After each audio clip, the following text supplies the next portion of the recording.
শোনেন, এটা আসলে এমন একটা জিনিস, এই জিনিসটা প্রতিটা মানুষের প্রয়োজন, প্রতিটা মানুষেরই কিন্তু এটা পছন্দের খাবার। আপনার দৈনিক মানুষের সাধারণত আমরা 3 বার খাই। এই রুজি রুটি কায়িক পরিশ্রমের মাধ্যমে মানুষ কিন্তু জীবিকা অর্জন করে 3 বার দুটো ভালো খাওয়ার চেষ্টা করে।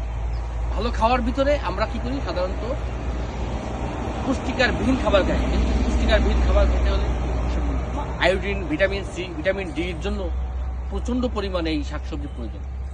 এতে কি হয়, আপনার প্রতিটা ওয়াক্তে যদি খাবারের সময় যদি শাক থাকে, তাহলে এই শাক থাকলে কিন্তু আপনার মানব দেহের জন্য হার্ট, ব্লাড, কিডনি, প্রেশার, মস্তিষ্কের, হ্যাঁ আপনার হচ্ছে ক্যালসিয়াম, তারপরে আপনার হিমোগ্লোবিন, এই ধরনের কিন্তু বাড়ায় এই শাকসবজিতে।